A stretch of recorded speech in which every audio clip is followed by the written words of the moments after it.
क्या होता है। आप प्रदेश अध्यक्ष की दौड़ में पार्टी बढ़ाएगी तो पूरी दौड़ में है। नरसिंह हुड्डा वो मैंने जो कहा है उससे मैं मुकरता थोड़ी हूँ, लेकिन मैंने कोई नेगेटिव उसमें नहीं कहा।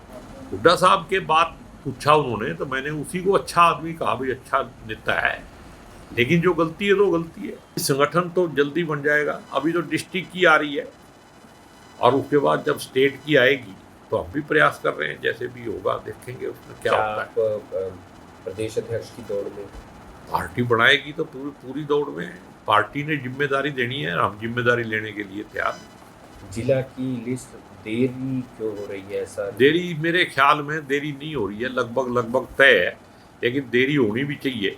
बहुत सारे स्लीपर सेल भी हैं जिन्होंने, जो राहुल जी कहते हैं ना, कांग्रेस में घुसे हुए हैं और सच्चाई में हरियाणा में भी घुसे हुए हैं। उनकी जिन लोगों ने एमपी के एमएलए के इलेक्शन में बीजेपी का साथ दिया है, कांग्रेस का विरोध किया है, उन लोगों ने भी फार्म पर रखा है प्रधानगी का।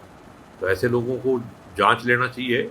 जो बात हमें पता है तो मेरा पूरा विश्वास है कि वो हाईकमांड को भी पता होगा और उस पर राहुल जी कभी इस बार कोई कंप्रोमाइज नहीं करेंगे। अगर नीचे वाला कोई करेगा वो भी पछताएगा। एक आखिरी बात तो सर, पुत्र मोह और अहंकारी आपने भूपेंद्र सिंह हुड्डा वो मैंने जो कहा है उससे मैं मुकरता थोड़ी हूँ, लेकिन मैंने कोई नेगेटिव उसमें नहीं कहा। क्या बयान वो तो मेरे से उन्होंने पूछा था कि कैसे नेता हैं, मैं कहा अच्छे नेता हैं, चीफ मिनिस्टर रहे हैं। तो इस बार अहंकार और पुत्र मोह की वजह से हार गए, वरना चीफ मिनिस्ट्री के लिए लड़ रहे थे ना, अपने पैरों पे खुद ही खिलाड़ी मारी। ये भूपेंद्र सिंह हुड्डा के संदर्भ में था। हुड्डा साहब के बात पूछा उन्होंने तो मैंने उसी को अच्छा आदमी कहा, भाई अच्छा नेता है, लेकिन जो गलती है तो गलती है। कुछ कहना चाहेंगे सर? वोट चोरी को लेकर लगातार कांग्रेस आरोप लगा रही है, क्या मसला है सर? आरोप नहीं लगा रही है कांग्रेस, तो सामने शीशा दिखा रही है, ठीक है ना, जिसका मतलब सारे के सारी डिजिटली और लाइव दिखाया है। कोई आरोप तो इलेक्शन कमीशन पे है कि पिछले इतने सालों से कहा जा रहा है, इतने महीनों से कहा जा रहा है कि आप हमें डिजिटल वोटर लिस्ट दे दो, नहीं दे रहे। इसका मतलब जब कोई चीज़ छपाते हो आप तो और क्यूरियोसिटी बढ़ जाती है कि कोई ना कोई गड़बड़ है।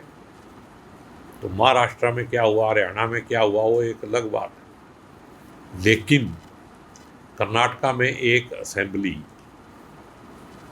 जिसमें एक तरफा वोट दिखाए गए, उसकी करके पूरी डिटेल और उसी रिकॉर्ड से दी है जो रिकॉर्ड इलेक्शन कमीशन ने उपलब्ध कराया है। 6 महीने लगे हैं टीम को, 35-40 आदमियों ने 6 महीने काम किया है उस पर। एक एक जो वोटर लिस्ट से बंद उसको सारे को पहले कंप्यूटराइज किया, तब जाके वो आई, एक एक बूथ नंबर, एक एक बंदे की फ़ोटो सारी दिखा दी। तो कमी क्या है? ये आरोप नहीं है, देश हित के अंदर लोकतंत्र और संविधान को बचाने के लिए राहुल जी का प्रयास है और उसकी लड़ाई है, उसके संघर्ष में हम उसके साथ हैं। पर एक शपथ पत्र पर साइन नहीं कर रहे हैं जो इलेक्शन। शपथ पत्र पे क्यों साइन करें? एक संवैधानिक संस्था के खिलाफ एक संवैधानिक पद पे बैठा हुआ आदमी लगा रहा है, तो ओथ के बगैर ही संवैधानिक हो गया। शपथ पत्र की नहीं, शर्म आनी चाहिए। जो लोग ये बातें उठा रहे हैं, ये तो बीजेपी का एजेंडा है। इलेक्शन कमीशन तो बोल ही नहीं रही, बीजेपी उसकी प्रवक्ता बनी हुई है, इसका मतलब गड़बड़ है।